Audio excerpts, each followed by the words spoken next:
¿Qué haría Jesús, Clau? Dile a la persona que está a tu lado, ¿qué haría Jesús?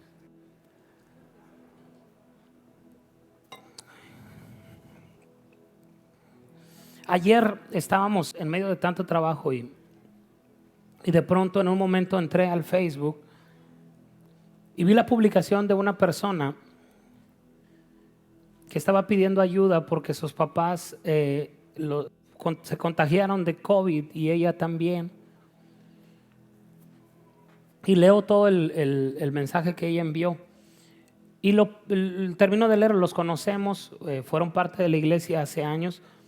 Y yo sigo hacia abajo. Y cuando lo leo, me doy cuenta por lo que están pasando y sigo, escucho al Espíritu que me dice, ¿qué haría Jesús? Me regresé para atrás. Y lo vuelvo a leer, ¿verdad? Por si se me había pasado algo. No, sí, ya. No, sí está feo, voy a orar por ellos. Y le doy. Y escucho nuevamente al Espíritu decirme, ¿qué haría Jesús? Abro el mensaje y le escribo a ella y le digo, ¿cómo te puedo ayudar? ¿Qué necesitas más? ¿Comida, finanzas? ¿Qué podemos hacer por ti? Entonces ella se sorprende porque no son miembros de la iglesia. Y me dice, me da mucha pena, pero ahorita lo que necesitamos es finanzas. El doctor que tiene que venir hasta la casa a checar a mis papás, la medicina, tuvimos que comprar un tanque de oxígeno. Dice, lógicamente comida también, pero eso es lo que más nos surge. Entonces le digo, pásame tu número de cuenta, me pasa el número de cuenta y les hago una transferencia en ese de inmediato. Y más tarde enviamos una despensa con los pastores Julián y Rubí para ellos. Y esa palabra impactó mucho mi espíritu. ¿Qué haría Jesús? He estado leyendo los evangelios, la fascinante historia de lo que Jesús hizo acá en la tierra. Y me he dado cuenta de algo a lo largo de mi vida. Tengo 44 menos 8. 36 años de ser cristiano, de conocer a Dios. Lo conocí a Dios cuando yo tenía 8 años. Y prácticamente pues toda mi vida, 36 años, desde hace 21 años, desde el año 2000 le sirvo a Dios de tiempo completo. Desde los 15 años sirvo en la iglesia como ujier, líder de ujieres, presidente de adolescentes, de jóvenes. Y me he dado cuenta que la iglesia admira a mucha gente en la Biblia, pero muy pocos admiran a Jesús. Tenemos doctrinas tan fuertes y tan sólidas y tan correctas, pero que están basadas en el apóstol Pablo y no en Jesús. Somos iglesias paulinas más que iglesias cristianas. La conclusión del apóstol Pablo es poderosa. Al apóstol Pablo se le conoce como el intérprete de Jesucristo, el intérprete divino de las enseñanzas de Jesús. Aunque fue un hombre que no anduvo con Jesús, él fue el que le entendió a Jesús incluso más que los discípulos. Entonces la iglesia ha adoptado las enseñanzas del apóstol Pablo y no deberían de llamarse cristianos, sino paulinos. Y si alguien es ya entrado en edad, pues le tendremos que decir el viejo Paulino, ¿verdad? Sí, si somos sinceros, la iglesia no debería llamarse iglesia cristiana, sino iglesia paulina.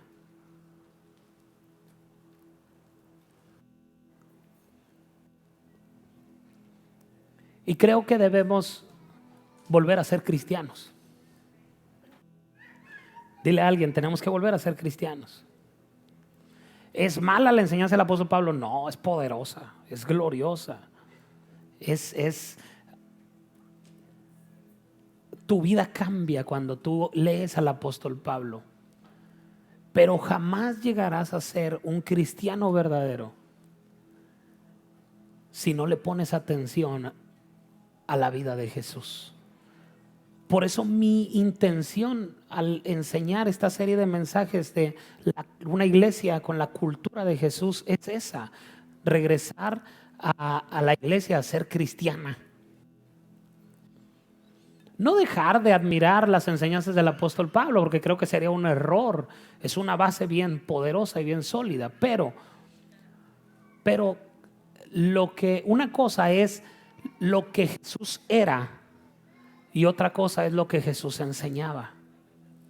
Los evangelios son tan poderosos como las enseñanzas del apóstol Pablo, pero el apóstol Pablo enseñaba lo que Jesús enseñó, mientras que los evangelios nos hablan de lo que Jesús era. ¿Sí me estoy explicando? Es decir, ¿qué hacía Jesús? Entonces el apóstol Pablo no te puede hablar de qué hacía Jesús porque no anduvo con Jesús. Él te puede enseñar vía revelación lo que Jesús enseñaba, lo que Jesús trató de decir, la intención. Dice un pasaje de Romanos, el apóstol Pablo asegura y dice, ustedes van a ser juzgados conforme a mi evangelio.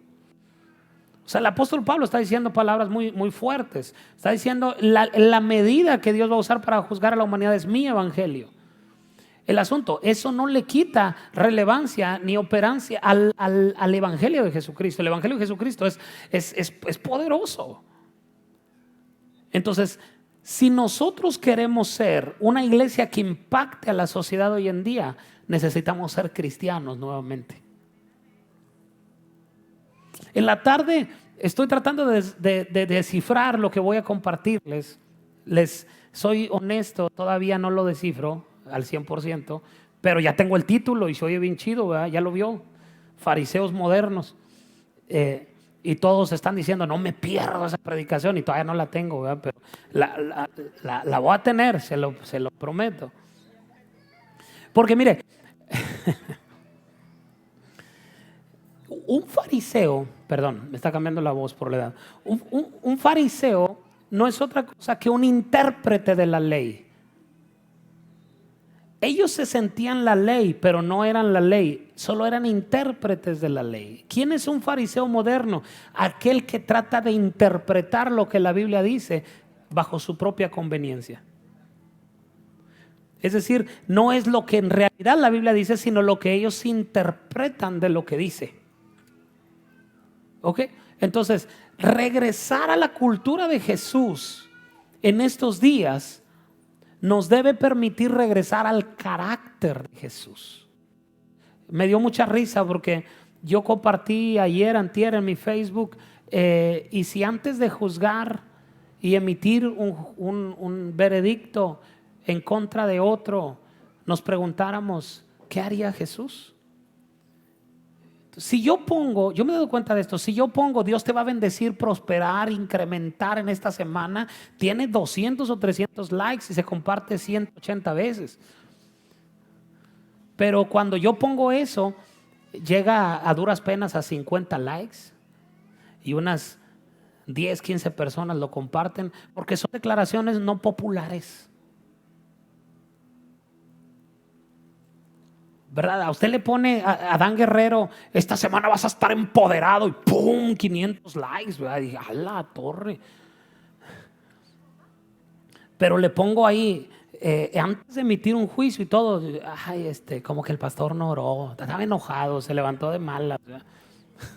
Porque no son posts populares, son posts que pegan. Si el Face tuviera la oportunidad de ver cuánta gente vio la declaración y no cuántos reaccionaron, ahí nos llevaríamos una gran sorpresa, ¿verdad? Como cuando le ponen ahí que subes un video de tu negocio y tiene 10 likes pero tiene 5,000 reproducciones, ¿verdad? Y como que no es compatible una cosa con la otra. Muchos te ven pero no todos te celebran. Y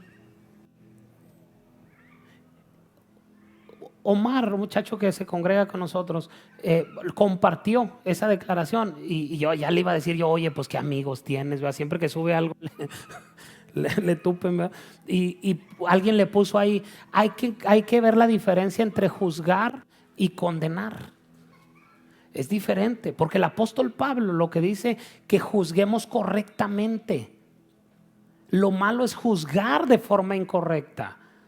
Dije, wow, ahora me salieron teólogos. ¿Tú crees que tú puedes juzgar correctamente? Es decir, el término literal es correcto lo que está diciendo, pero no lo que intentas decir. ¿Ok? Porque cuando tú tienes un criterio, a ver si me puedo explicar de eso, acerca de algo, una opinión, una conclusión, tú tienes un juicio acerca de eso. Declararlo, eso es lo que no tienes derecho. Expresar ese juicio, no tienes derecho. Tienes derecho a llegar a una conclusión. ¿Sabes qué? Pues me cae gordo Yair, ¿verdad?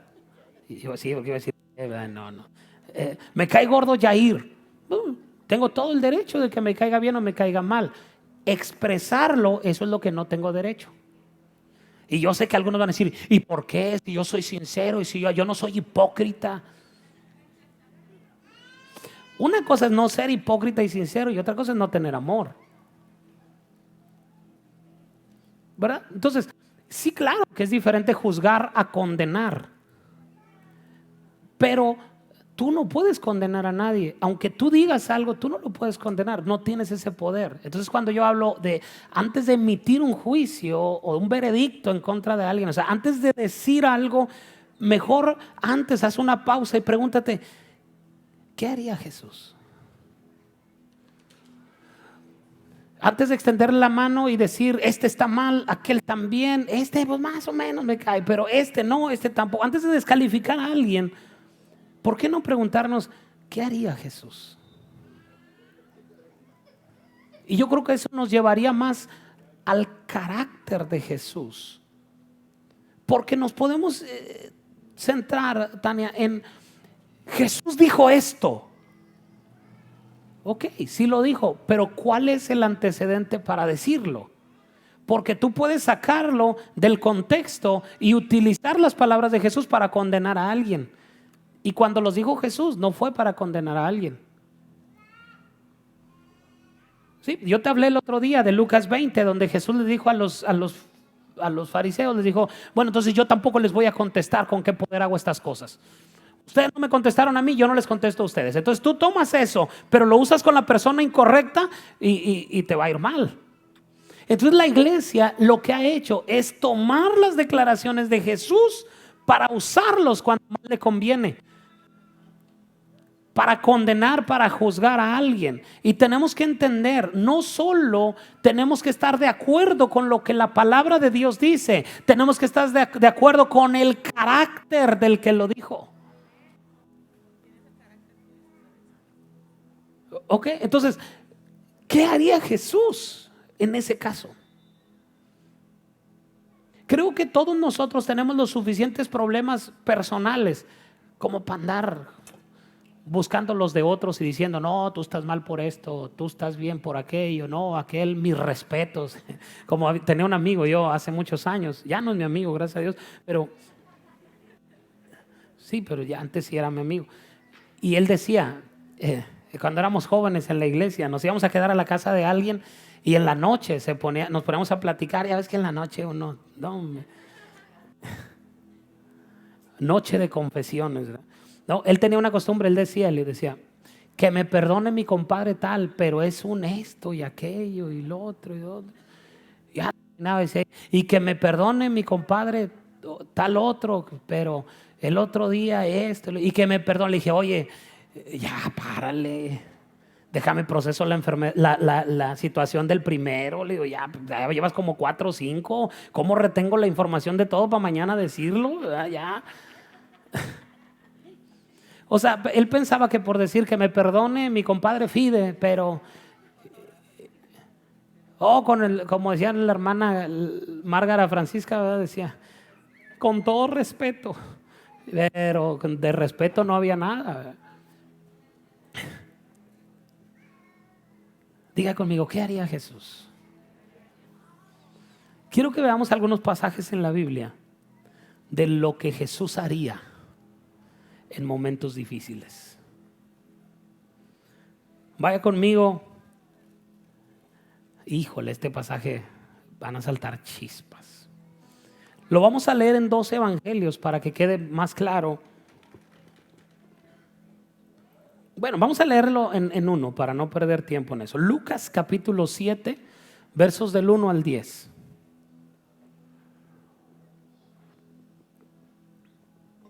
Lucas 7. Es el mismo de Mateo 8 del 5 al 13, pero dice algunas cosas en Lucas que Mateo no dice. Por eso quiero tomar el de Lucas. Dice, después que hubo terminado todas sus palabras al pueblo que le oía. ¿Cuáles palabras? El sermón del monte. Él está terminando de hablar de las bienaventuranzas, de la sal de la tierra, la luz del mundo, el divorcio, el adulterio, las dádivas, las ofrendas. Está hablando de todo eso a la gente. Y luego dice, saliendo de ahí, entró en Capernaum. Y el siervo de un centurión, a quien éste quería mucho. Diga conmigo, lo quería mucho. ¿Qué tanto lo quería? Alguien diga, mucho. Le voy a hablar de esto. Ya en una ocasión lo hablé, es algo muy delicado. Usted no lo va a encontrar en la Biblia, pero si usted lee los comentarios de esa época, el ejército romano, que llegaban, algunos soldados que llegaban a cierta jerarquía, a cierto nivel de posición, eran estaba tan degradado sexualmente la cultura romana, que a cierto rango hacia arriba les permitían, si querían, a los centuriones romanos poder tener un acompañante hombre, hablando sexualmente. O sea, ellos lo veían normal, aunque ellos estuvieran casados, porque muchos de ellos, como estaban en Jerusalén, o sea, ellos habían llegado a conquistar la tierra, ellos estaban lejos de sus familias y estaban ahí como su retiro espiritual, como su día de campo, como pasándola bien, estaban cumpliendo una tarea de Roma en ese lugar. Entonces se degradaron tanto, era tan promiscua la situación sexual en ese tiempo, que de los centuriones se les permitía tener compañías del mismo sexo y no lo veían mal ellos. Entonces, cuando este pasaje dice, y el siervo de un centurión, a quien éste quería mucho, se cree que está haciendo alusión a este tipo de querencias, a este tipo de prácticas y de costumbres. Ok, quiero que lo tenga bien en claro eso en su mente para lo que viene, porque lo que viene es de locos, es de Ripley. ¿Qué haría Jesús?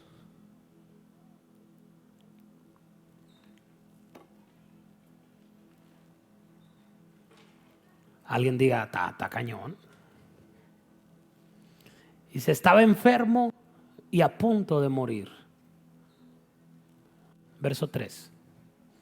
Cuando el centurión oyó hablar de Jesús, le envió unos ancianos de los judíos rogándole que viniese y sanase a su siervo.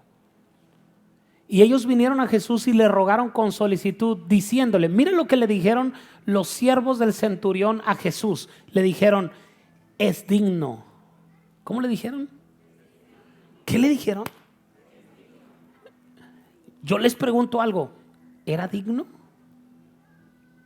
¿Por qué contesta? Pregúntese, ¿qué haría Jesús? Se fija que está emitiendo un juicio, está diciendo, no era digno. A ver, ¿por qué? ¿Qué te da el derecho a ti de determinar si es digno o no? ¿Por qué tú sientes que sí eres digno, pero sientes que él no?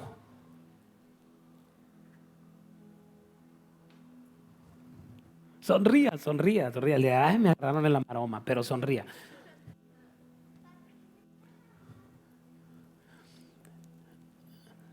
Es digno de que le concedas esto porque ama. Mire la perspectiva. Por eso, lo mismo que se les quebró a ellos, se te tiene que quebrar a ti esta mañana. ¿Por qué ellos creían que el centurión era digno?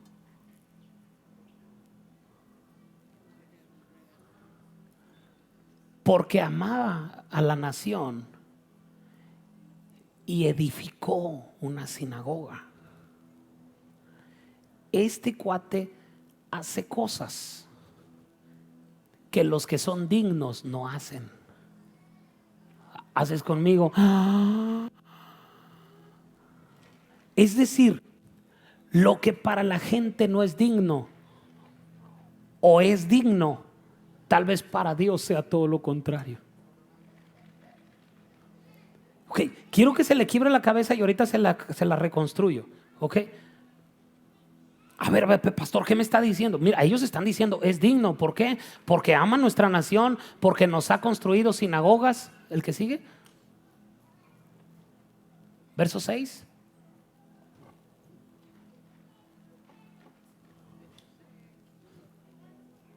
¿No? Sí, ahí está. Este es el punto. Yo te pregunto algo. ¿Jesús sabía quién era ese centurión? Mira, seguramente sí.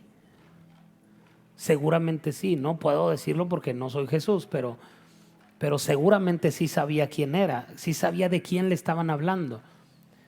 Y Jesús fue con ellos.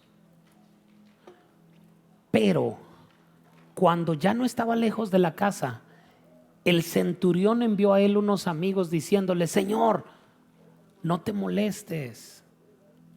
Pues, ¿qué? ¿Qué dice? ¿Sí lo está leyendo o no? ¿O está checando allá su Facebook? ¿No? Entonces, ¿qué dice? Dice, pues no soy digno. A ver, pero en el otro verso sus siervos decían, Él es digno porque ha hecho esto, esto, esto y aquello. Y Él está diciendo, no soy digno. ¿Por qué? Porque ellos dicen que sí es digno y Él dice que no es digno. No eran problemas de identidad, era romano. Y está hablando ante un judío. No eran problemas de falta de identidad, no eran problemas de inferioridad. Él sabía que no era digno. Es decir, había dado frutos de dignidad, pero en el fondo él sabía que era indigno. Entonces, fíjense el problema que hay acá. El problema está entre si es digno o no es digno. Oye, es el mismo problema que había en la iglesia hay. ¿Es digna esa persona? Oh, esa persona no es digna, es malo, hace esto, he sabido ciertas cosas de él. Ahí la ventaja es que está al revés, ¿verdad?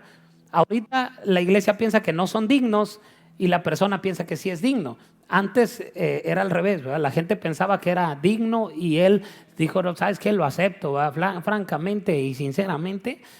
No andamos manejando ahorita la dignidad, ¿verdad? Ahora sí te andamos quedando mal con eso, ¿verdad? Dice, Señor, no te molestes, pues no soy digno de que entres bajo mi techo. A ver, espérame, regrésamelo al 6. ¿No soy digno de qué? ¿Por qué él siente que Jesús no es digno de que entre a su casa?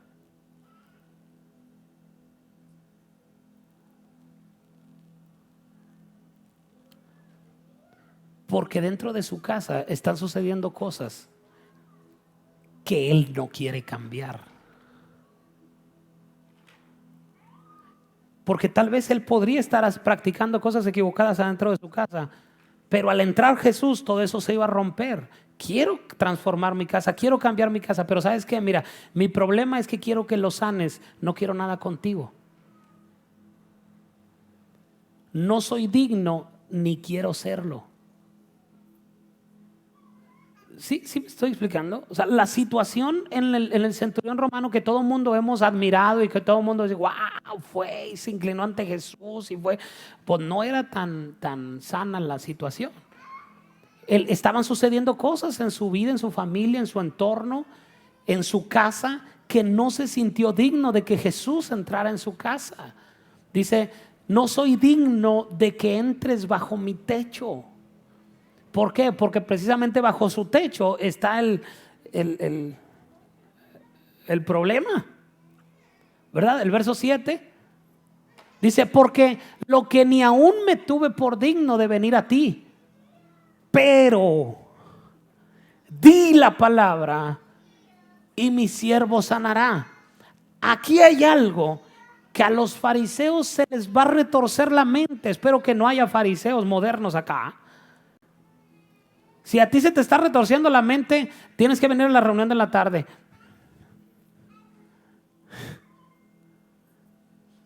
Si sucede algo, dice, no me tuve por digno de venir ante ti, pero di la palabra y mi siervo sanará. Alguien diga, qué desvergonzado. Está practicando cosas malas, tiene su mente podrida. ¿Cómo le pide a Jesús un milagro? Siguiente verso. Dice, porque también yo soy hombre puesto bajo autoridad y tengo soldados bajo mis órdenes. Y digo a este, ve y va. Y al otro, ven y viene. Y a mi siervo, hace esto y lo hace. Lo que está diciendo es, ya te entendí cómo es la mecánica, cómo se mueve esto. Todo esto se mueve bajo autoridad. Hay enfermedades que no van a desaparecer hasta que las pongas bajo autoridad.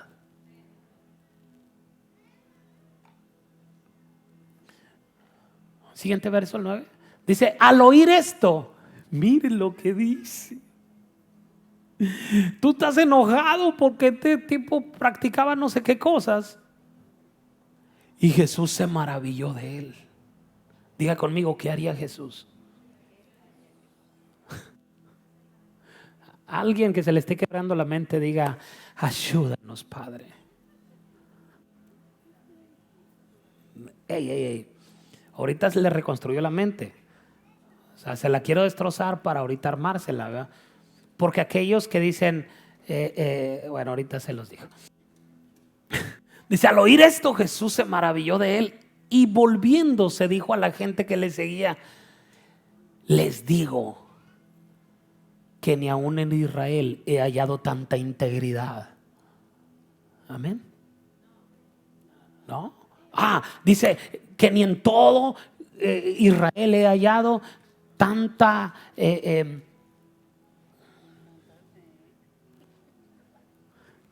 lo que dijo es, no dijo he hallado tanta dignidad, le dijo en todo Israel no he hallado tanta fe. Y ahí le da un revés al centurión, a los fariseos y a todo mundo, y les pone la mente a funcionar al revés. Dice el siguiente verso, el 10. Y al regresar a casa, los que habían sido enviados hallaron sano al siervo que había estado enfermo. El indigno fue sano. Aquel que no practicaba la palabra de Dios fue sano. ¿Por qué?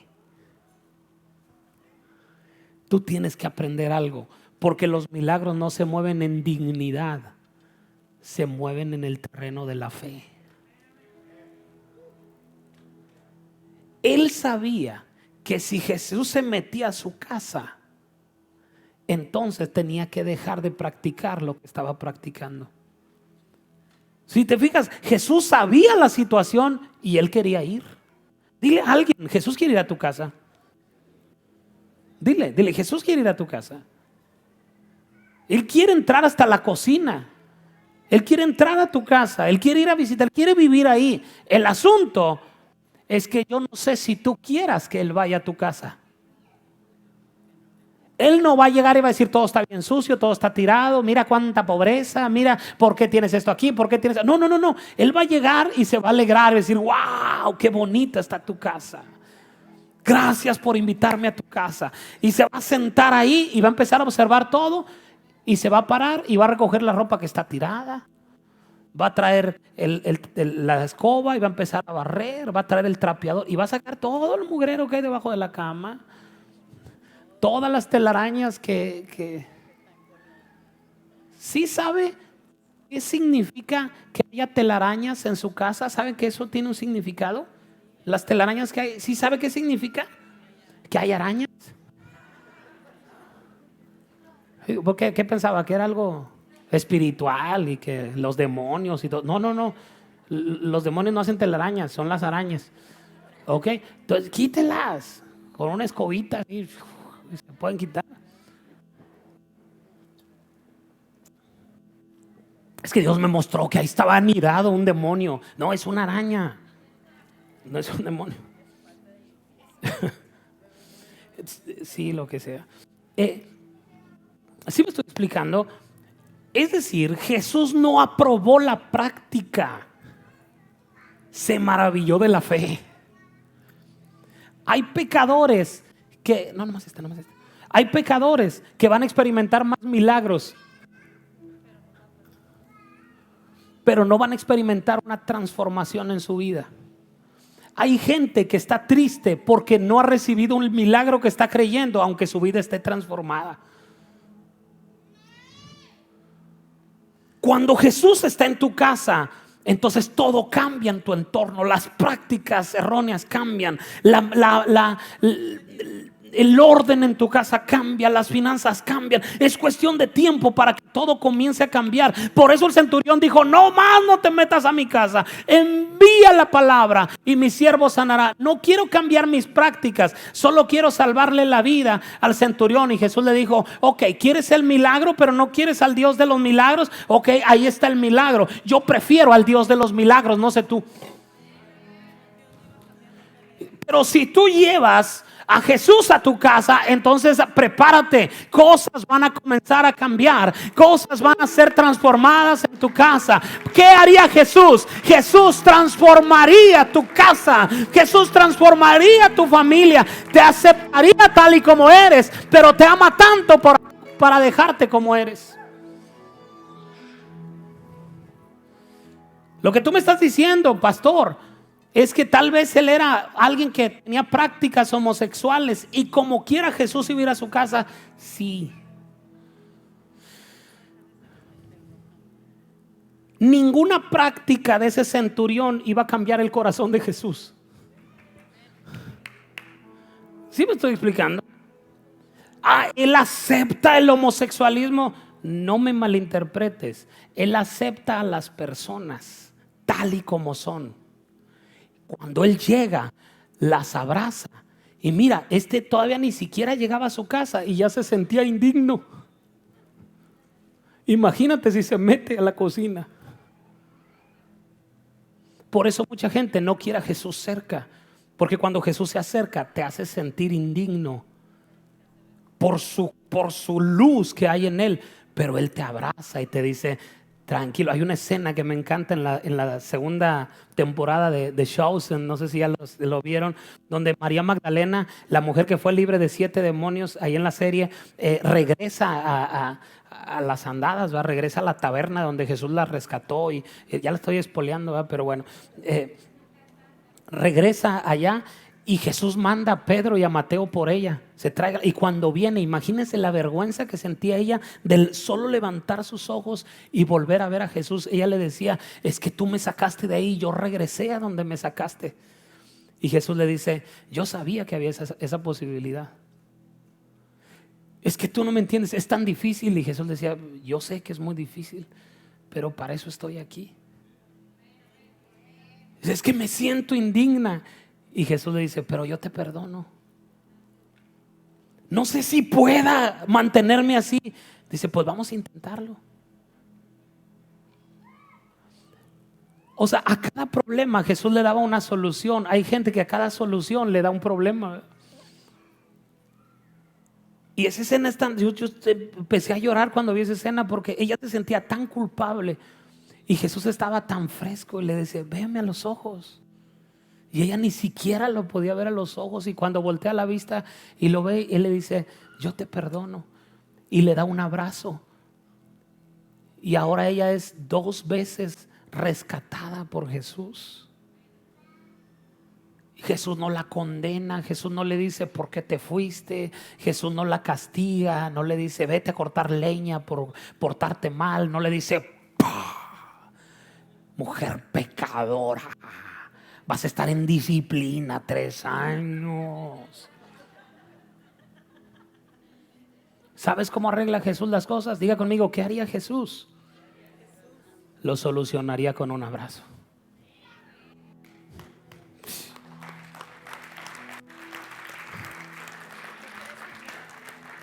Jesús la aceptó de regreso, pero no la quería en la taberna. ¿Sí me estoy explicando? No quiero que me malinterprete. El pastor dijo que Jesús nos acepta tal y como somos. Sí, amén. Pero te ama tanto como para dejarte como estás. Él siempre va a buscar una transformación. Dice la Biblia que el que peca deje de pecar. Dice que aquel que está libre de pecado cuide que no caiga. No que cuides al que está al lado de que no caiga. Cuídate tú de no caer. Mucha chamba tenemos con nosotros mismos como para andarnos preocupando por los demás. ¿Qué haría Jesús con un pecador enfermo? Lo sanaría. Me sorprende porque Jesús dice, wow. Volteó con los que le seguían, le dijeron, yo les digo que en todo Israel no he hallado tanta fe. Eso es ofensivo. Está diciendo, ninguno de mis hijos, de mis seguidores, tiene tanta fe como ese pecador. No se confunda. Alguien dice, bueno, pues entonces si lo que quiere él es fe, pues voy a seguir faroleándomela, diría mi madre. Al cabo nomás tengo fe. Tú puedes hacerlo. Pero no está diciendo que él se puso contento por sus prácticas. Dice que lo sanó. Al siguiente día seguramente ese centurión y ese siervo volverían a necesitar a Jesús, pero ellos no quisieron a Jesús en su casa. Hay algo bien paradójico. Alguien búsquenlo, creo que es Mateo 9, por ahí entre esos capítulos de Mateo, donde Jesús sana a la suegra de Pedro. Dice que Jesús pasó por la casa de Pedro y en Mateo no dice, pero en los otros evangelios sí, en Marcos y en Lucas sí dice que le hablaron de ella y le rogaron que la sanara. Pero no sé si es ahí en ese evangelio donde menciona, dice que Jesús oró por ella. Cuando le hablaron de ella, tuvo misericordia de ella, tuvo compasión de ella y la sanó. Mira, esto, fíjate, no lo puse aquí, eso sería una buena. ¿Qué haría Jesús ante una suegra? Es buen tema, ¿verdad? ¿Qué haría Jesús ante una suegra? La sanaría. Pero dice, creo que no es en Mateo, creo que si lo buscan en el pasaje en Marcos, creo que es ahí donde dice que cuando la sanó, ella se paró y le servía. Dice, a partir de ese momento comenzó a servirles. Eso es increíble. El centurión romano se quedó con su milagro, pero sin Jesús. ¿Es en Mateo? En Mateo, ok. Dice que se levantó ella. ¿Mateo qué? 8 del 14 al 17. Dice,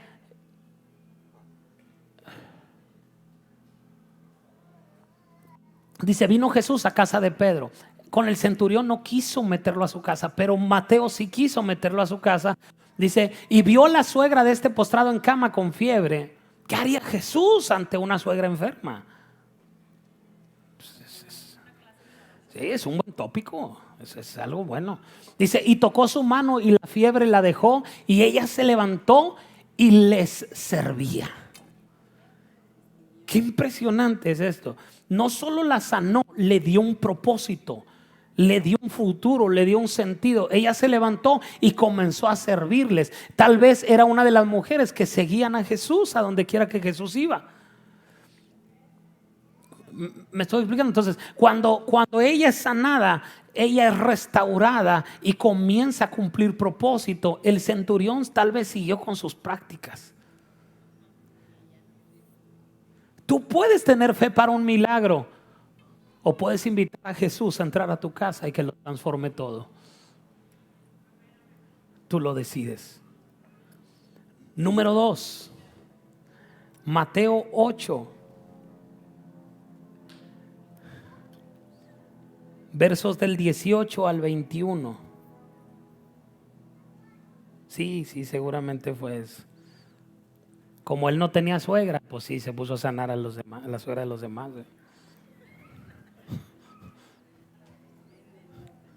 No había experimentado en carne propia. Y dice ahí la Biblia, en eso llegó Pedro y le dijo: ¿qué onda, Jesús? Yo dando mi vida por ti, mira cómo me pagas. Oh, gracias a Dios por todas las suegras. ¿Cuántos dicen amén? Gracias a Dios. Oh, sí. Sí.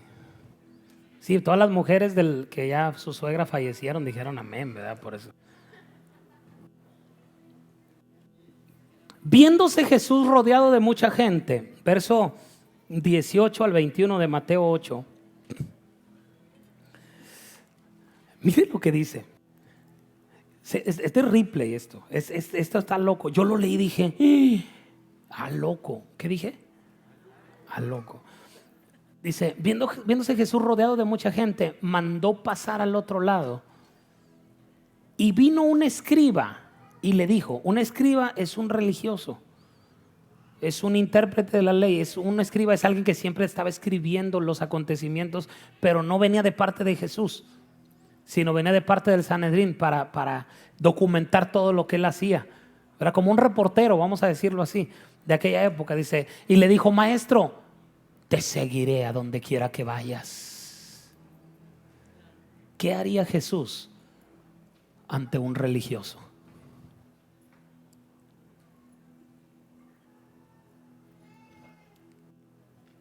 Jesús le dijo: las zorras tienen guaridas y las aves del cielo nidos, mas el Hijo del Hombre no tiene dónde recostar su cabeza. ¿Qué le está diciendo al religioso? Está diciendo: no, hombre, hazte para allá. O sea, te seguiré a donde vayas. Dijo: no, tú estás acostumbrado a eres fino light, ¿verdad? Tú eres, yo no, yo estoy ocupado, yo estoy cumpliendo una tarea, yo estoy haciendo, me tengo que levantar temprano, me duermo tarde, donde se me haga de noche, ahí pongo el campamento, ahí me duermo. Tú quieres lujos, tú quieres, no. Y le dice el que sigue, verso 21, otro de sus discípulos, ya no era un escriba, ahora era uno de sus discípulos, le dijo: Señor, permíteme que vaya primero y entierre a mi padre. Verso 22, vamos. Jesús le dijo: sígueme, deja que los muertos entierren a sus muertos.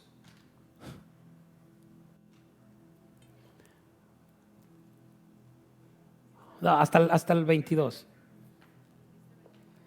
Dije 21, pero era hasta el 22. Ok, al religioso que se quiere acercar, lo aleja. Y al discípulo que se quiere alejar, lo acerca. No sé si te diste cuenta. El escriba le dice: te voy a seguir a donde quiera que vaya. Dice: las zorras no tienen donde dormir y todo. Yo no tengo nada que ofrecerte. Vete ya. Si no encuentras motivos para seguir conmigo, es mejor terminar, ¿verdad? Pero el otro le dice: déjame, voy y despido a mis padres y luego vengo. Y le dice: deja que los muertos entierren a sus muertos. Tú quédate aquí. ¿Qué haría Jesús ante un religioso? Jesús no quiere tener cerca a los religiosos. No quiere tener cerca a los que interpretan la Biblia o a los que interpretan la ley a su conveniencia. Aquellos que dicen, ese no puede ser Dios. Ahora resulta que tú conoces a Dios. Yo se los he dicho muchas veces. A mí me parece muy interesante cómo de pronto yo enseño acerca de que la iglesia no es pastoral, que la iglesia es apostólica. Y hay incluso pastores que me han dicho, yo no creo en esa herejía. Demuéstreme bíblicamente que la iglesia es apostólica. Y yo me río y le digo, vamos a terminar, vamos aclarando el panorama. Vamos a terminar pronto con esto. Demuéstreme que es pastoral.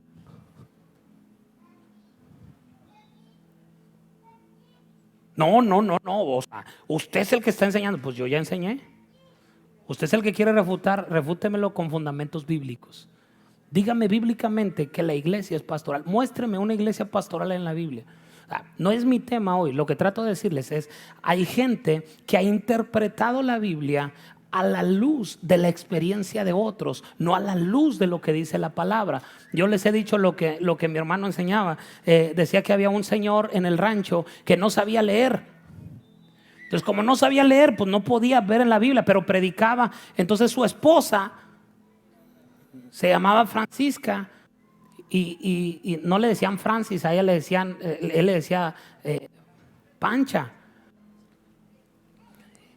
Y le decía, Panchita, léeme la Biblia, donde sea, es que en la noche tengo que predicar. Y ella abría la Biblia y le empezaba a leer. En el principio creó Dios cielo, te síguele, Pancha, síguele. Y le seguía, ahí está, voy a predicar de eso. Y en la noche que estaba predicando el hermanito, estaba bien prendido y él no podía decir, y como dice la Biblia, en el principio el Espíritu, no podía, porque él no sabía si la Biblia decía. Entonces él era bien honesto y decía, y como dice la Pancha, que dice la Biblia. Mira, hasta Ian se ríe. Dile a la persona que está a tu lado, y como dice, ¿quién te dijo lo que tú estás diciendo? Entonces muchos cristianos cometen el error de que toda la información que tienen está basado no en la Biblia, sino en lo que alguien interpretó de la Biblia. ¿Cuántos han oído hablar del anticristo en su vida? Levante su mano derecha. ¿Cuántos han escuchado predicaciones del anticristo? ¿Quién es el anticristo? ¿Cuándo va a venir el anticristo? ¿Es una persona? ¿Qué es el anticristo? Y seguramente, si les diera oportunidad a cada uno me diría lo que les enseñaron acerca del anticristo, no lo que la Biblia dice acerca del anticristo. No, el anticristo es como la brujona, que es como un dragón de 7 cabezas que tiene 7 ojos y va a venir y va a destrozar. Creo que es Leviatán se llama y tiene una mezcla de cosas. Es experto en escatología, ¿verdad? Escatología, acontecimientos finales, así se le llamaba. Esa era una materia en el instituto bíblico. Y tú oías eso y en vez de, como la Biblia dice, anímense unos a otros con estas palabras, era asústense unos a otros con estas palabras. Ya decía, no, pues ¿para qué estudio? Pues ya Cristo viene, ya. Una vez yo escuché una enseñanza acerca del anticristo basada en, ¿cómo se llamaba la ovejita esa que clonaron? Dolly, ¿verdad? Y dijeron, ese ya es el principio de dolores. Yo tenía como 15 años y yo creo que le duele mucho porque ya tiene muchos años doliéndole. Ok, yo siempre le he dicho mi postura. Yo creo que Cristo viene. Si la Biblia dice que Cristo viene, no tengo la menor duda. Sí, como dijo aquel, ¿verdad? Yo no puedo creer que una ballena o un pez grande se haya comido a Jonás y a los 3 días lo haya arrojado. Y el otro le dijo, mira, si la Biblia dijera que fue Jonás el que se comió a la ballena y luego la arrojó y siguió vivo, le creo. Yo creo todo lo que la Biblia dice. Es más, creo en los mapas que vienen ahí. Creo en el índice, creo en la concordancia. Yo le creo a la Biblia. Yo creo todo lo que la Biblia dice. Entonces, si dice que Cristo viene por su iglesia, va a venir. Pero hay una palabra ahí que dice que nadie sabe el día ni la hora en que el que ha de venir vendrá y no tardará. Ok, si nadie sabe el día ni la hora, ¿qué te hace pensar que el predicador que oyes en YouTube sí? Si Jesús, que es el que va a venir, no sabe cuándo, ¿qué te hace pensar que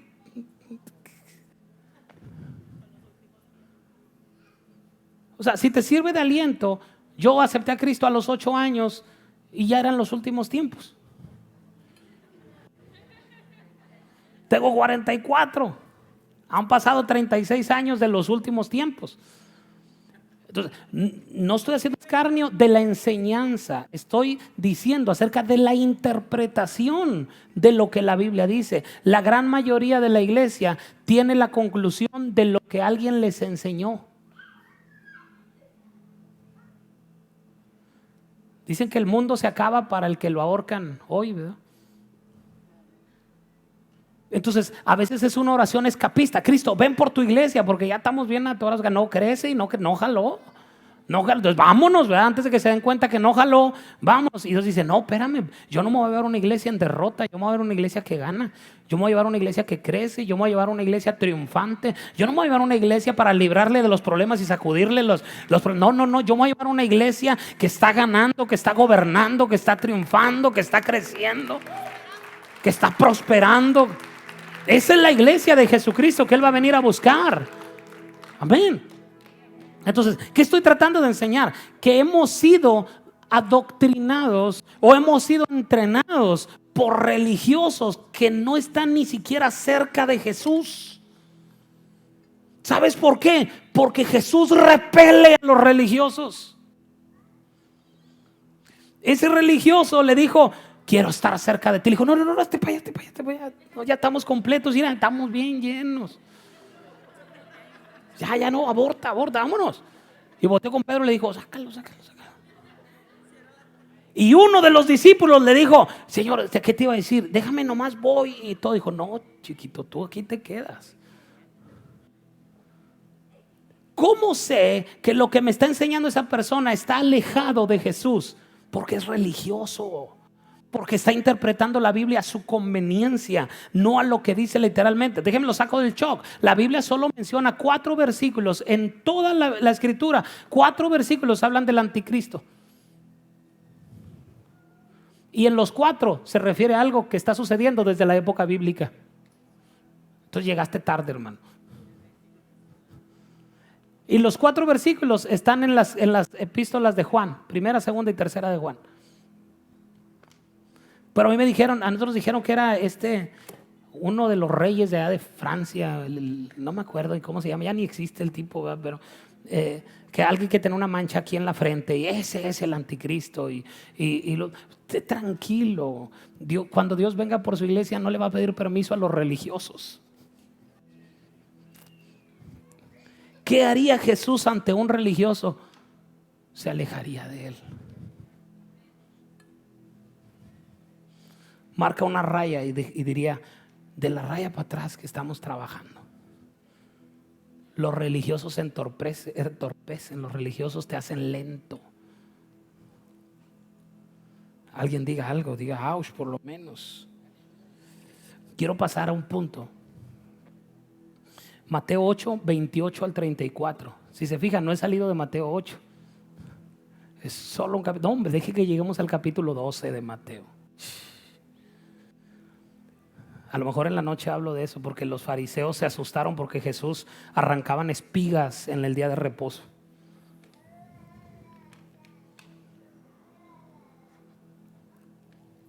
...28 al 34 de Mateo 8... dice, cuando llegó a la otra orilla, a la tierra de los Gadarenos, ya alguien sabe para dónde voy, ¿verdad? Vinieron a su encuentro 2 endemoniados que salían de los sepulcros, feroces en gran manera, tanto que nadie podía pasar por aquel camino. Y clamaron diciendo, ¿qué tienes con nosotros, Jesús, Hijo de Dios? Has venido acá para atormentarnos. Tengo que interpretarlo, ¿verdad? Antes de tiempo. Sí, para que me la crean, ¿verdad? Es que estaba hablando un demonio, ¿verdad? Estaba paciendo lejos de ellos un hato de muchos cerdos. De ahí la teoría de que cuando un demonio sale se le mete a los demás. Pues de ahí lo sacaron los religiosos. Pues ¿qué quiere que haga? Yo no fui. Dice, y los demonios le rogaron. ¿Qué hicieron los demonios? Le rogaron diciendo, Si nos echas fuera, permítenos ir a aquel hato de cerdos. Él les dijo, vayan. Y ellos le dijeron, no, no nos vamos, porque somos legión. ¿Verdad? ¿Qué le dijeron?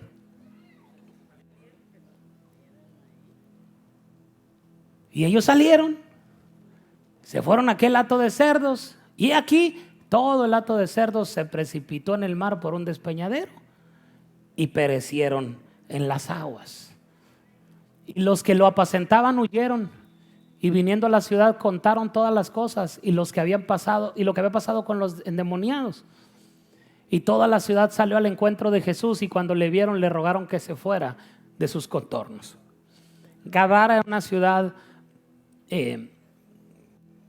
vamos a decirlo, era la capital del ocultismo, de la hechicería, de la brujería en esa época. Para los judíos los cerdos es un animal abominable, tan rico que sabe, ¿verdad? Pero para ellos era un animal abominable. Y los gadarenos en Gadara se dedicaban a criar cerdos, era su modus vivendi. Ellos ganaban dinero criando cerdos. Entonces cuando ellos ven que Jesús liberaba a los endemoniados, dijo, lo que más hay en Gadara son demonios y cerdos. Entonces los cerdos nos dan de comer. Si este va a liberar a todos los endemoniados, nos vamos a quedar sin chamba. Entonces prefirieron correr a Jesús y dijeron, no es negocio, ¿verdad? No es negocio esto. Y sacaron a Jesús de la ciudad, porque esos dos gadarenos, esos dos endemoniados gadarenos eran como los guardianes de las puertas de la ciudad. Cuando Jesús apenas iba entrando, ellos salieron de los sepulcros y fueron, porque ellos estaban ahí enviados por el pueblo para resguardar quién entraba y quién salía de la ciudad. Imagínate el nivel tan degradante en el que estaba la ciudad de Gadara. Y cuando llega Jesús, ¿qué haría Jesús ante un endemoniado? ¿Qué haría Jesús ante un endemoniado? Alguien diga conmigo, se pelearía con él.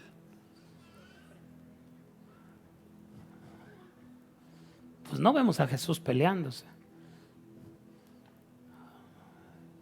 Lo entrevistaría. La entrevista con el vampiro. ¿Cómo te llamas? ¿Quién te mandó? ¿De dónde vienes? Me acuerdo, yo he visto videos del profeta T.B. Joshua allá en África, que también está bien pesado esa cuestión allá. Y él entrevistaba a la gente, a los demonios, ¿verdad? O sea, se manifestaban, le decía, ¿cómo te llamas? Me llamo Belcebú. ¿Quién te envió? Y le contestaban, ¿y a qué fuiste enviado? A matarte. ¿Con qué me ibas a matar? Y le enseñaba así una pistola o cosas que traía, un arma con esto. Y se entrégame esa arma, y la sacaba y la tiraba ahí.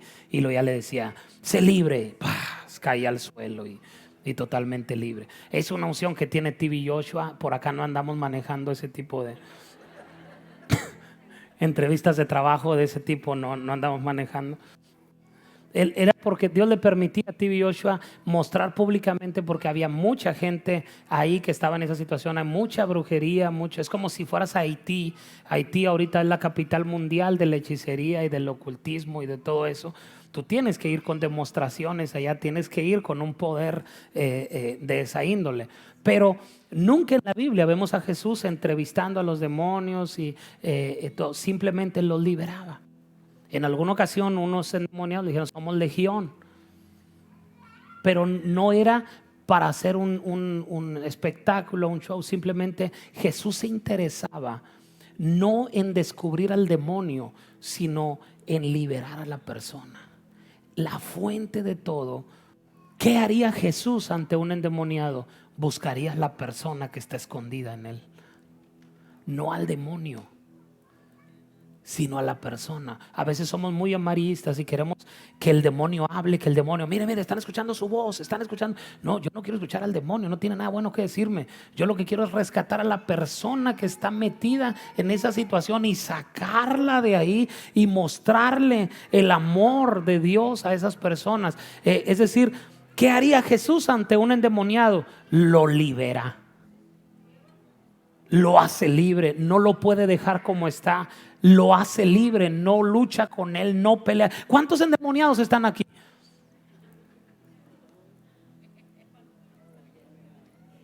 ¿No? Si hay endemoniados aquí, manifiéstense de una vez. No, lo dije en serio, usted se ríe, pero yo lo dije en serio. Bueno, si hay un endemoniado aquí, sé libre hoy. Toca a la persona que está a tu lado, ayúdame, toca a la persona, dile, sé libre. Ya, estamos libres de demonios. Si hubo uno que se infiltró ahí, que pasó ¿cómo se llaman? Los filtros de seguridad. Si alguien se pasó por todos los filtros y llegó a sentarse aquí, ahora mismo eres libre en el nombre de Jesús. Eso es lo que hace una iglesia ante un endemoniado, lo libera. Casas de fuego que van a funcionar esta semana. Yo les digo, va a llegar gente que va a estar oprimida, que va a estar demonizado, que va a estar, no se peleen con él, simplemente libérenlo, no los entrevisten, digan, es que he tenido opresión, dile, sé libre en el nombre de Jesús, sé libre en el nombre de Jesús. Eso es lo único que nosotros queremos, que la gente sea libre. No queremos ser sensacionalistas, de decir, me dijo esto, me dijo aquello. No me interesa saber lo que un demonio pueda decir. A mí me interesa todo lo que Dios, lo que Jesús pueda decirle a la iglesia. Hay tanto de Dios de hablar como para estar entrevistándolos a ellos. No, hemos sido llamados a amar al que sufre, a liberar a aquel que está cautivo. ¿Alguien puede decir amén? Y voy a terminar con este último. Ayer todo el día traje frío porque no traía chamarra. Y hoy que traje chamarra, no hace frío. Pero pues, antes muerto que sencillo. Mateo 9, versos del 9 al 13. Alguien se va a sorprender con esto. Le voy a soltar una palabra profética que Dios me dio.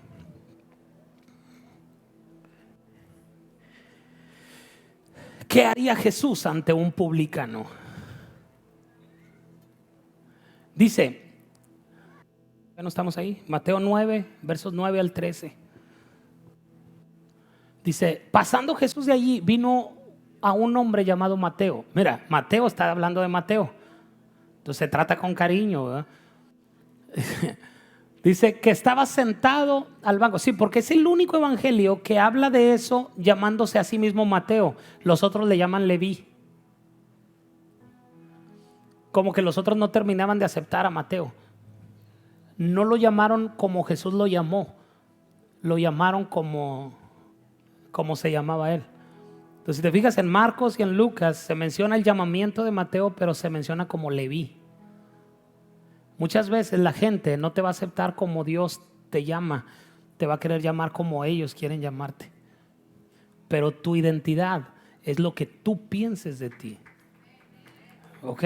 Entonces él dice, vio un hombre llamado Mateo. En los otros dice, vio un hombre llamado Leví, que no querían llamarle como Jesús lo llamaba. Dice que estaba sentado al banco de los tributos públicos y le dijo, sígueme. Y se levantó y le siguió. Y aconteció que estando él sentado a la mesa en la casa, he aquí que muchos publicanos y pecadores, o sea, cuando Mateo se levantó y le siguió, los publicanos tenían una característica, tenían dinero. Un publicano ganaba en un mes lo que un judío ganaba en 3 años. Para que se fije la diferencia que había en las finanzas, en los recursos de un publicano y un judío. Por eso le caía gordo a los judíos. Y cuando él se levanta y deja todo y sigue a Jesús, le organiza una cena en su casa, invita a Jesús a cenar a su casa. ¿Y saben qué? Fue. Dice, estando él sentado a la mesa en la casa, he aquí que muchos publicanos y pecadores, ¿quiénes? Publicanos y pecadores que habían venido se sentaron juntamente a la mesa con Jesús y con sus discípulos. Yo me imagino que Jesús estaba bien contento ahí y los discípulos estaban así como que, qué oso, ¿verdad? Así muchas veces me pasa cuando ando así con los muchachos de perdón. Se me queda viendo así como que, ¿qué vas a hacer, pastor? ¿Qué andas haciendo, gallo? Yo me imagino que así eran los discípulos con Jesús, ¿verdad? Jesús está bien contento comiendo ahí. Me sirves otro poquito. Y los discípulos así, ¡ay, es comida inmunda! Estaba Pedro, estaba Andrés, estaba Juan, estaba Felipe. Felipe fue criado o fue formado por Juan el Bautista. Radical, una persona que hablaba y decía, y está sentado ahí con publicanos y con pecadores, con la gente más aborrecida por los judíos, y los discípulos eran judíos. Entonces, ¿te imaginas el cuadro que está ahí? O sea, yo siento que Jesús está bien a gusto, ¿verdad? Bien contento, así riéndose, como que me hacía falta convivir con ustedes. Y los discípulos ni hablaban, estaban sentados nomás. Y no querían ni comer, le hacían como que comían y luego bajaban la comida, ¿va? Porque a lo mejor eran chicharrón de la Ramos en salsita verde. Ay, gloria a Dios, aleluya. Hombre. No, ya vámonos, Dios les bendiga, nos vemos en la tarde. Ahí nos vemos en la Ramos, digo en la tarde. Y estaban... algo estaban comiendo tan rico y los discípulos estaban todos en shock, pero no eran los únicos que estaban en shock. Mira, tienes que acostumbrarte. Para impactar al mundo te van a ver platicar con pecadores. Si te topas con otro Jesús, se va a acercar y te va a ayudar, pero te topas con un fariseo, te va a tragar vivo. Mira, lo primero que tienes que vencer cuando eres cristiano y vienes a esta iglesia es que te vean en las fotos de aquí.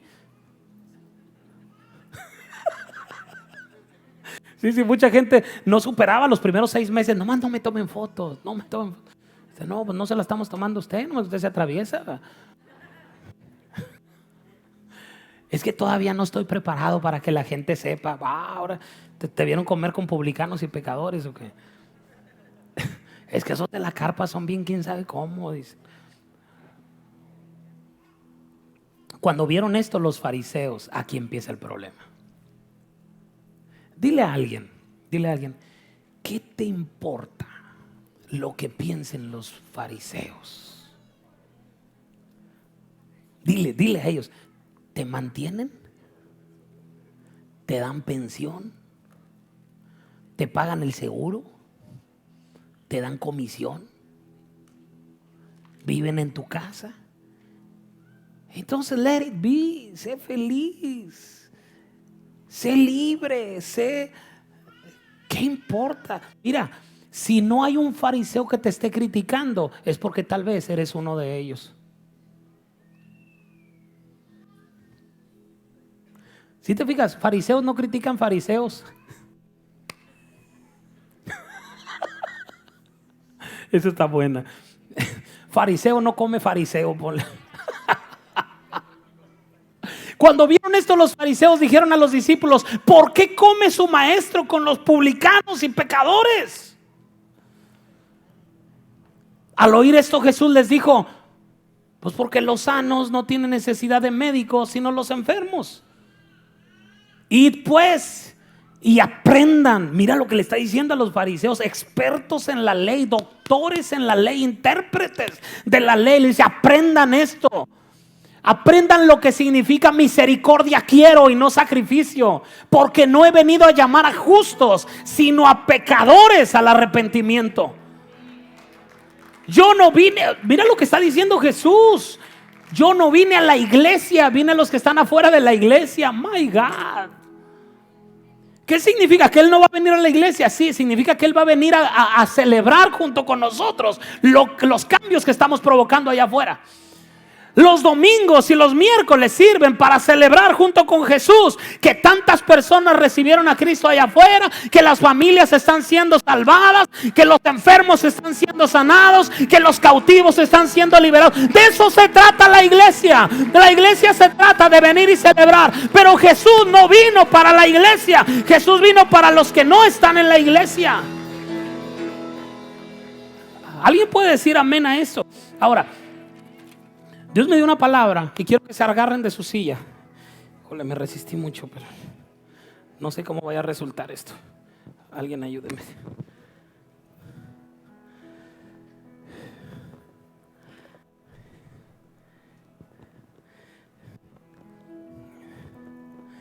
¿Por qué los judíos odiaban tanto a los publicanos? Ayer el Espíritu me trajo revelación al respecto y me sorprendió mucho. Pensé que no me iba a dejar dormir, pero no, sí me dejó dormir. ¿Por qué era tan odiado un publicano? Porque un publicano era alguien que servía a Roma para cobrarle impuestos a los judíos. Entonces yo pensaba, dije, pues lo odian por eso, es un malinchista, es un traidor a la nación. O sea, viene Roma, conquista a los judíos y entonces se ponen al servicio de los judíos. Los publicanos solo eran contratados, solo eran judíos, pero eran judíos inteligentes o ricos, a los que ellos llamaban. Cuando Roma veía a un judío inteligente, lo llamaba a trabajar para él. O sea, debieron de haberse sentido ofendidos los demás, ¿verdad? Porque ni siquiera los enemigos los querían para trabajar con ellos. Entonces pero tenían que acceder. Si un judío decía, no, yo no voy a traicionar a mi patria, no lo hacía. Entonces, ¿cuál era el trabajo de los publicanos? El trabajo de los publicanos era cobrarles impuestos por 4 o 5 cosas. Pagaban impuestos como pagamos impuestos nosotros, pero era por una de esas impuestos que los judíos odiaban a los publicanos. ¿Sabe cuál es? El derecho a la tierra. Y esto tiene mucha revelación y tiene mucho poder. Y quiero que se preparen, porque como iglesia vamos a entrar a un tiempo profético muy poderoso. Los que me están viendo en la transmisión, pongan atención a esto. Cuando el pueblo de Israel sale de Egipto, ellos no tenían tierra. Y esos 400 años ellos vivieron con la esperanza de la palabra profética que Dios le había dado a Abraham. Todo lo que pisare la planta de vuestro pie será suyo. Yo les he dado una tierra a sus padres. Yo les he jurado a sus padres que les iba a entregar una tierra. Entonces las palabras proféticas de Dios para el pueblo de Israel tenían que ver con tierra, con derecho a la tierra, con derecho a lo que producía la tierra. Yo les voy a sustentar con lo que la tierra produce. Dice que una vez que entraron a la tierra de promesa, la tierra comenzó a producir frutos y de eso comenzaron a vivir. Dejaron de alimentarse del maná que caía del cielo y comenzaron a alimentarse de los frutos que producía la tierra. Entonces una palabra de Dios para los judíos siempre tenía que ver con tierra. Yo te introduzco en la buena tierra: tierra de vides, tierra de fuentes, tierra de trigo, tierra de cebada, tierra de higos, tierra fructífera, tierra donde la cual no comerás el pan con escasez, tierra de promesa, la tierra que fluye leche y miel. Todas las palabras proféticas iban con el sentido de que Dios bendecía la tierra. Cuando Dios quiere bendecir a un hijo, le da una buena tierra, no le da dinero, le da una tierra donde sea productivo. Todo tiene que ver con la tierra. Entonces se levanta una nación que se autoproclama dueña de la tierra que Dios les había dado a ellos. Y eso era inconcebible, era una abominación, era repugnante para un judío. ¿Cómo me cobras derecho de la tierra que Dios me dio? Ya me entiende por qué odiaban a los publicanos. O sea, tengo que pagarte impuestos por el fruto de la tierra que yo he sembrado, de la tierra que Dios me dio. Era algo inconcebible para los judíos. Por eso tenemos que dejar de pagar renta, porque renta es el impuesto sobre la tierra.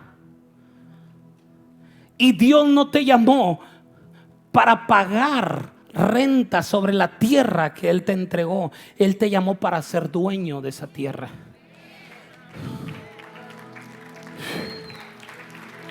No, creo que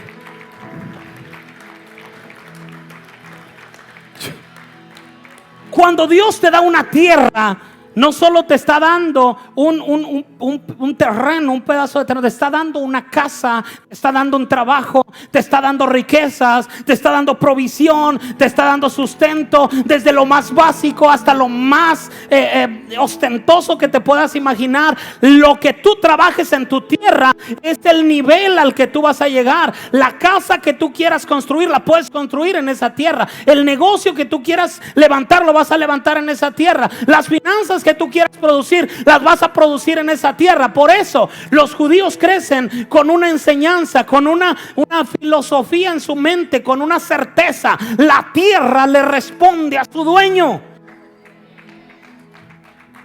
Un judío en cualquier nación, Claudia, va y le dice: véndeme tu terreno. Y el otro dice: pues ni produce nada, esta tierra está bien fea y todo, por eso véndemela.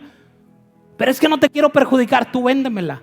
Cuando sea mía, te vas a dar cuenta de cómo la tierra le responde a su dueño. Y les venden en términos muy económicos un terreno que no sirve, a la vista no sirve, pero cuando llega a posesión de un judío, se convierte en el predio más hermoso y más bello que tú te puedas imaginar. ¿Por qué? Porque la tierra le responde. Cuando alguien te traspase un negocio que no funcionó, tómalo. La tierra le responde a su dueño. A él no le funcionó porque no tenía el temor de Dios, porque no estaba bendecido o no había escuchado la bendición de Dios. Pero cuando tú tienes la bendición de Dios, entonces la tierra le responde a su dueño. Por eso tenemos que ser dueños de nuestras casas, tenemos que ser dueños de nuestros negocios. Cuídate cuando te vayas a asociar en un negocio con alguien, cuídate con quién te asocias. Y mi consejo es: no te asocies. Porque si te asocias con alguien para ser dueño de ese terreno, a lo mejor esa persona no tiene la misma mentalidad que tú.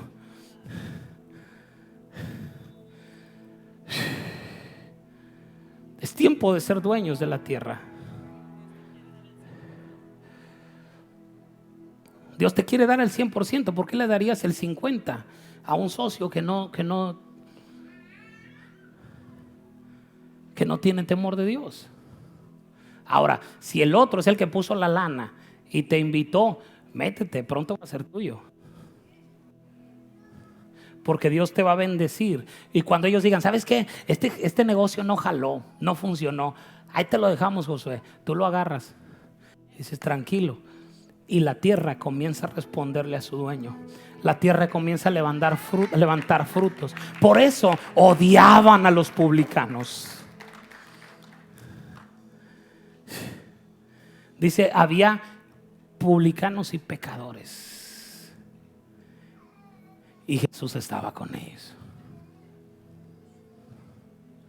¿Qué haría Jesús ante un enemigo público de la sociedad? Comería con él, se acercaría a él.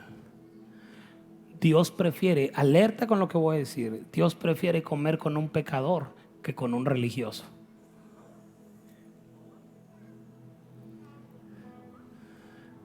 Así es que procura no ser religioso. Está diciendo: yo prefiero ser pecador. No, prefiere no ser religioso. Ya los conozco cómo son.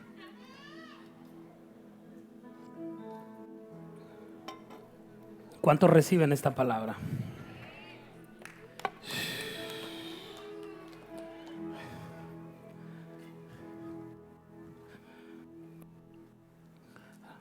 La próxima vez que tengas que tomar una decisión, pregúntate: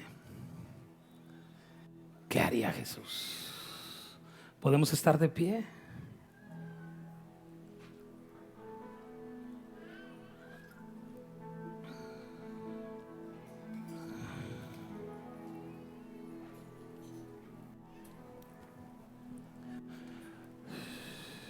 Cantamos la misma, a ver si nos sale.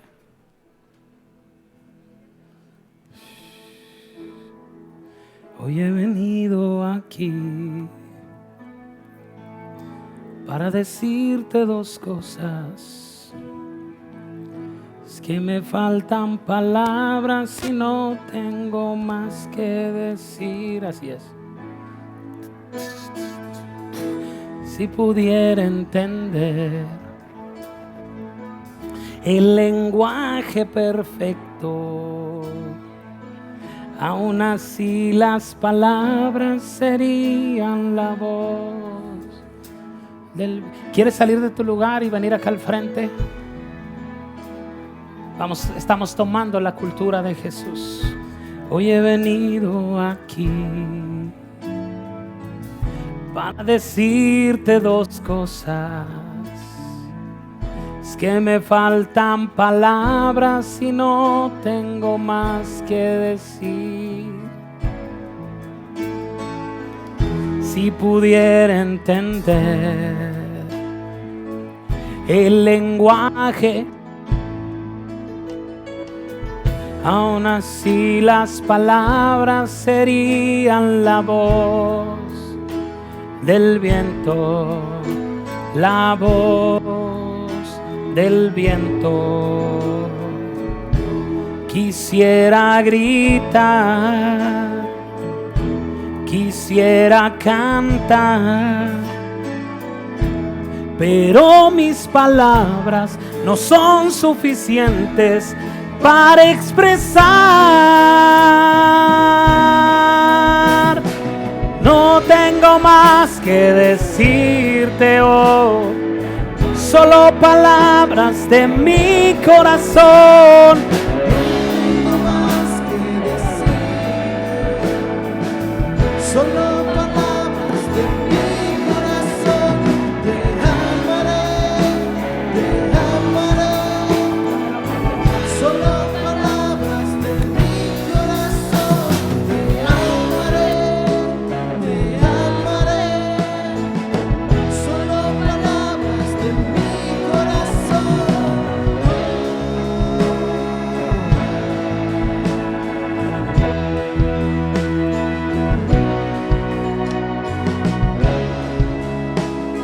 Te adoramos, Dios.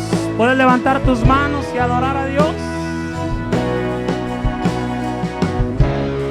Hoy queremos tomar la cultura de Jesús. Ayúdenme a ministrar a la gente, por favor.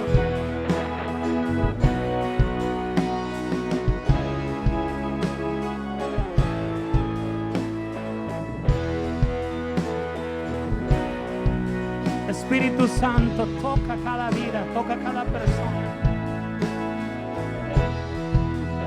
Establece tu carácter en nosotros. No tengo más que decir, Oh, establece tu cultura en nuestras vidas, en nuestro entorno, Jesús. tengo más que decir. Oh, Rabasoto Roboso. Enséñanos a amar lo que tú amas, Jesús. Tengo más que decir. Oh, Presoto Robose. Enséñanos a amar lo que tú amas, Jesús. Solo palabras de mi Oh, Rabarrede. Espíritu Santo, Espíritu Santo. solo palabras de mi corazón. Te Oh, Espíritu Santo, Espíritu Santo, toca cada vida, toca cada corazón, Espíritu Santo. Oh, Rabasoto Robose, no tengo más que decirte hoy, solo palabras de mi corazón. No tengo más que decirte hoy. solo palabras de Toca, Espíritu Santo, toca, Espíritu de Dios. Toca, Espíritu Santo, toca, Espíritu Santo, toca cada vida, toca cada corazón. Oh, solo palabras de mi corazón. te amaré. Solo palabras de mi corazón. Toca, Espíritu de Dios. Oh, Rey Rabarrere.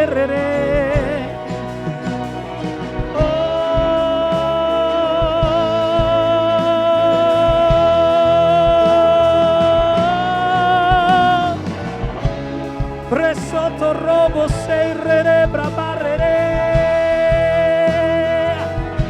Oh, Espíritu de Dios.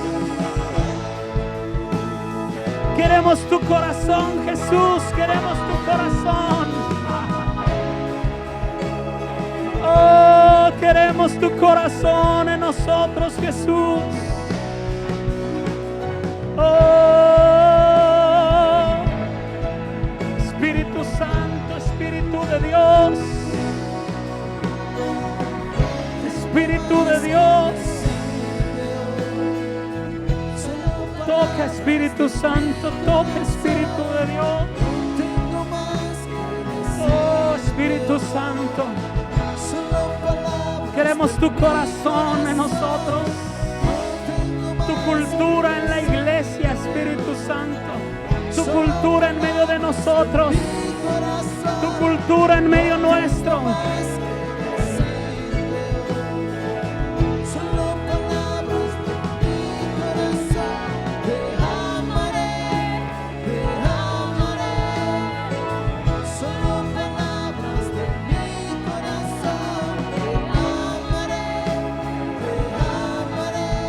Espíritu de Dios,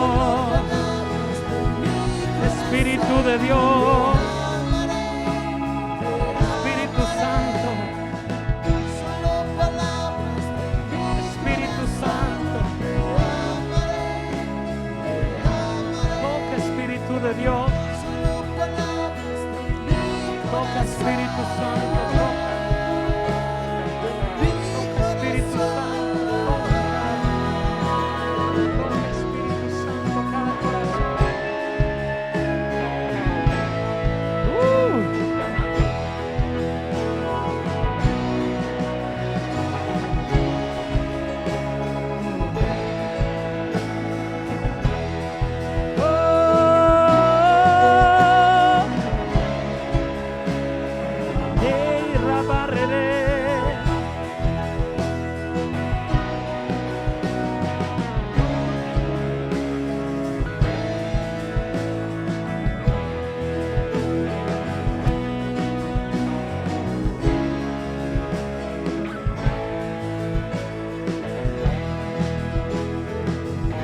Oh, Espíritu de Dios,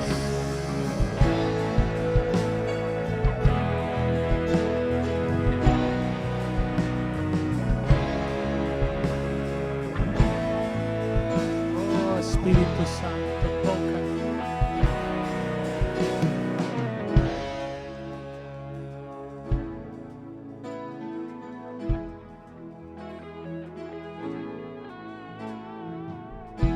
Hoy he venido aquí para decirte dos cosas. Es que me faltan palabras y no tengo más que decir. Si pudiera entender el lenguaje perfecto, aún así las palabras serían la voz del viento, la voz del viento. Quisiera gritar, quisiera cantar, pero mis palabras no son suficientes para expresar.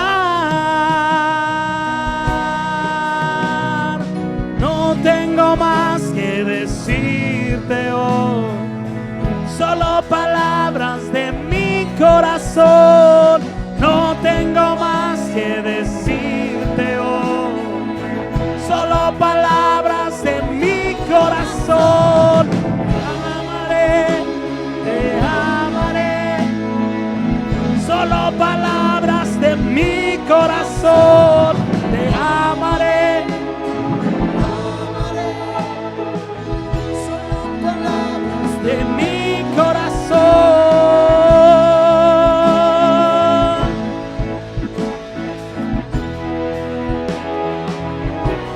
de mi corazón,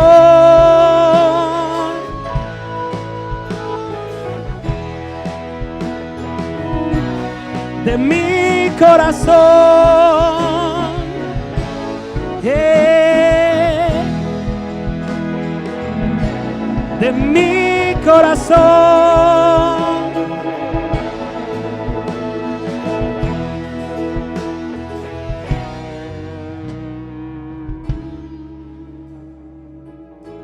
quiero preguntar si hay alguien aquí que no ha conocido a Jesús como su Salvador. Por favor, nadie se mueva de su lugar, vamos a permanecer ahí. Solo quiero preguntar si tú no has invitado a Jesús a entrar a tu vida o no lo has reconocido como tu Señor, como tu Salvador. Yo quiero dirigirte en una sencilla oración. Si tú lo quieres hacer, levanta tu mano derecha ahí donde estás. Un servidor va a ir contigo. Si no lo has conocido como tu Salvador, levanta tu mano derecha y un servidor te va a indicar lo que debes hacer.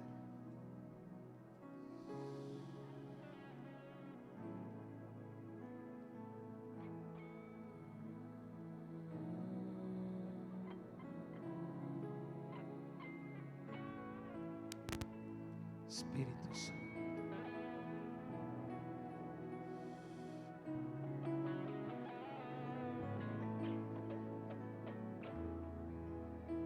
Gracias, Espíritu Santo. Ok. Si tú hoy viniste por un milagro, si quieres que oremos por ti, por un milagro específico, ven acá al frente. Este es el momento. Si tú quieres que yo ore o el equipo ore por ti, ven acá al frente.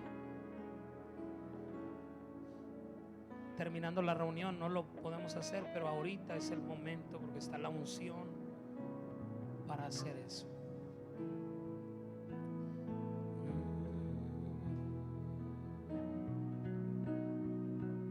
Ok, levante sus dos manos al cielo.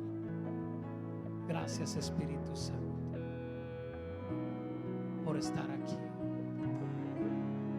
Te amamos, Espíritu Santo. Te amamos, Espíritu Santo. Yo te amo, Espíritu Santo. Jesús, te amamos, Jesús.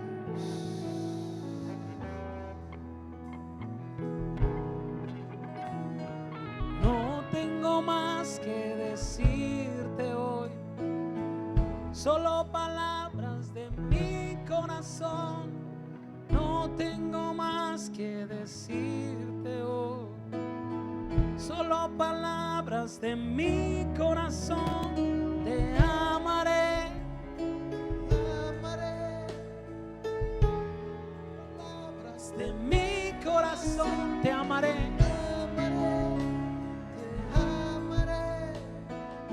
Solo palabras de mi corazón. Te amaré, te amaré. Solo palabras de mi corazón. Te amaré, te amaré. Solo palabras de mi corazón. Te amaré, te amaré.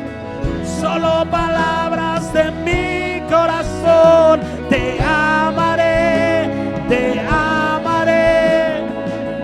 Solo palabras de mi corazón. Te amaré, te amaré. Solo palabras de mi corazón.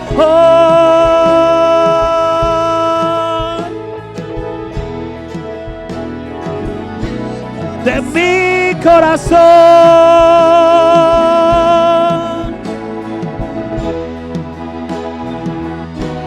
de mi corazón,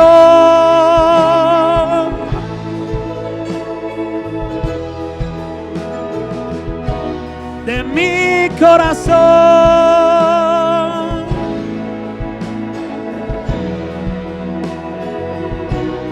de mi corazón, de mi corazón. Rebosa mi corazón palabra buena. Dirijo al Rey mi canto. Mi lengua es pluma de escribiente muy ligero. Eres el más hermoso de los hijos de los hombres. La gracia se derramó sobre tus labios. Oh, gracias Espíritu Santo, gracias por estar aquí. Oh,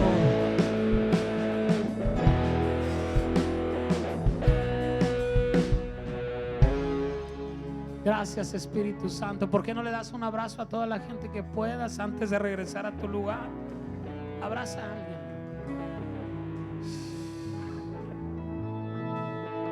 Recuerden que los esperamos a las 6 de la tarde, nuestra tremenda celebración.